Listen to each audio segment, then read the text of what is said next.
6 de la faune Saint-Émile, Québec, pour l'inspection du 19 janvier 2016 de 8h30. La température extérieure est d'environ moins 19 degrés Celsius.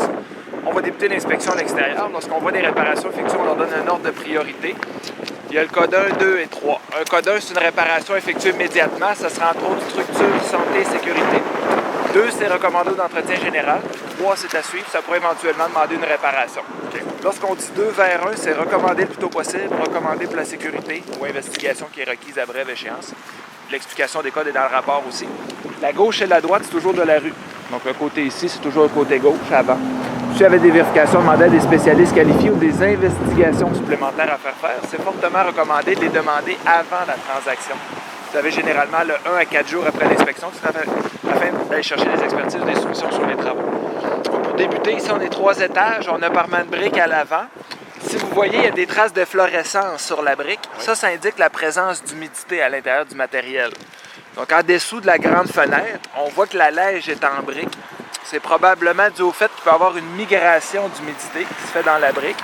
Puis ça transporte les sels minéraux. C'est ça qui fait en sorte que ça ressort en surface. Donc, ce serait recommandé, c'est peut-être d'imperméabiliser les allèges. Il y a des scellants liquides, on peut les caper aussi. C'est sûr que quand il y a de la neige puis de la pluie, mais de la brique puis du mortier, c'est pas étanche à 100%. Fait que ça peut jouer sur le long terme, sur l'esthétique, puis ça paraît pas très bien non plus quand le mortier va venir qu'à foncer puis à s'effriter.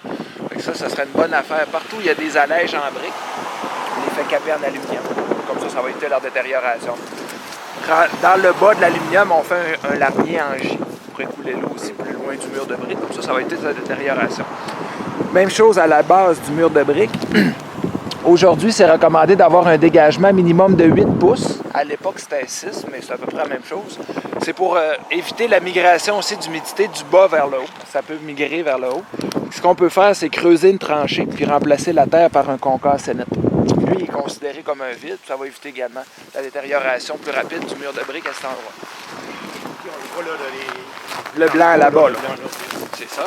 Puis là, comme c'est du pavé uni, finalement, on peut enlever quelques tuiles sur toute la largeur. Puis on creuse une tranchée jusqu'à 8 pouces en dessous de la brique. Puis là, on met juste du concassénite 3/4 de pouce. Lui, il est considéré comme un vide.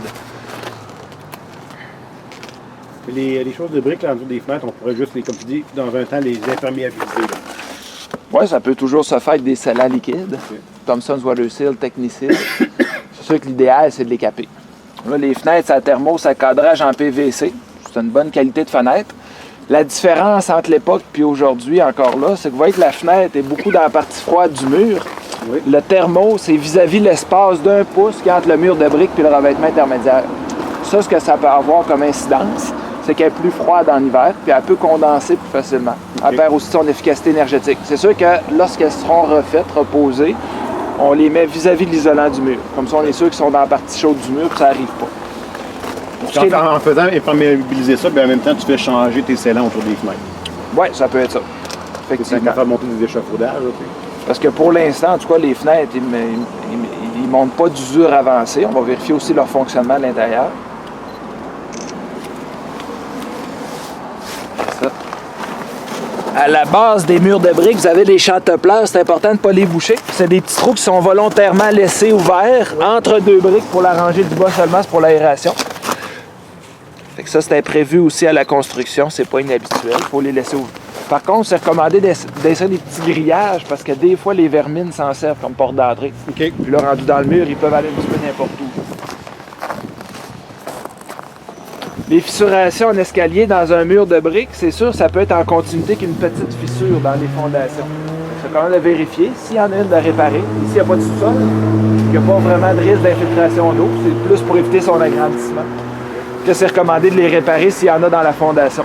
Avec les effets de gel-dégel puis l'eau, ça peut prendre une petite expansion, puis petit à petit que les années s'agrandissent. Et ça continue ici aussi. Ça, je le mets en 2 vers 1 dans le rapport. On verra de l'intérieur jusqu'à quelle importance ça peut avoir. On peut mesurer le taux d'humidité près des fissures. Puis on mesure aussi les planchers au laser. On va regarder s'il y a des déflexions normales sur les planchers. Des fois, qui pourraient peut-être avoir un impact avec des fissures qu'on voit. Mais des fois, on voit des cracks ça de large dans une fondation. Okay. Puis c'est droit tout le tour. Okay. Dans d'autres cas, j'ai aucune fissure dans une fondation. Puis ça peut pencher de 3-4 pouces d'un côté. Fait qu'il n'y a pas de lien de cause à effet Cause à direct effet, qu'on ok. peut faire entre des fissures puis des mouvements. Il y a plusieurs facteurs qui peuvent créer des fissures dans un bâtiment. Là, ici, l'eau des égouttières, Ouais, hein? c'est gouttes, là.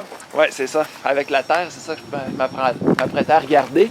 Vous voyez, ça coule entre la gouttière et la toiture. Fait que ça, c'est recommandé de la réinstaller. C'est peut-être un problème de pente.